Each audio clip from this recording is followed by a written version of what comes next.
আসসালামু আলাইকুম, welcome to জাইদাস kitchen. সবাই কেমন আছেন? আশা করি সবাই খুব ভালো আছেন। আলহামদুলিল্লাহ, আমিও খুব ভালো আছি। আজকে আমি আরেকটি নতুন রেসিপি নিয়ে হাজির হয়েছি। আশা করি আপনাদের ভালো লাগবে। আজকে আমি কিউই দিয়ে মৃগেল মাছ ঝোল তৈরি করে দেখাবো। আশা করি ভালো লাগবে। চলুন তবে দেখি কিভাবে তৈরি করা হয় মৃগেল মাছ কিউই দিয়ে ঝোল। এখানে আমি মৃগেল মাছ খুব ভালোভাবে ধুয়ে ক্লিন করে নিয়েছি। এখন লবণ, হলুদ, মরিচ দিয়ে মাখিয়ে নেব।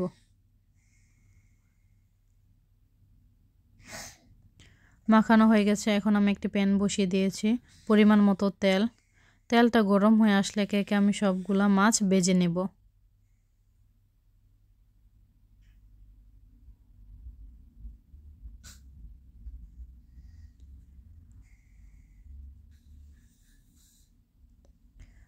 মিডিয়াম হাই হিটে আমি সবগুলা মাছ হালকা করে ভেজে নিয়েছি। এখন আমি উঠিয়ে নেব।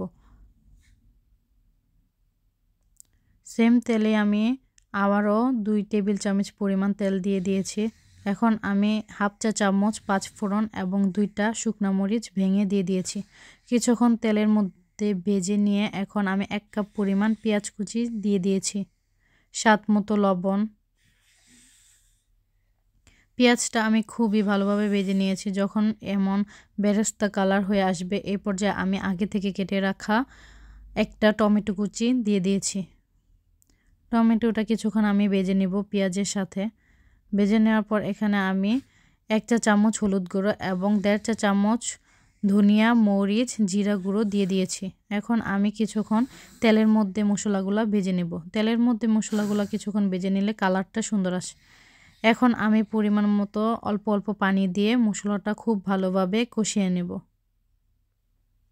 মশলাটা খুব ভালোভাবে আমার কষানো হয়ে গেছে, দেখতেই পাচ্ছেন উপরে তেল বেশি উঠেছে। এখন আমি 2টা কিউই কেটে নিয়েছি।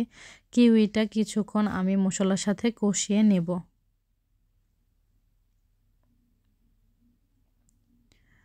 কিউইটা কষানো হয়ে গেছে। এখন আমি আগে থেকে ভেজে রাখা মাছটা দিয়ে কিছুক্ষণ কষিয়ে নেব।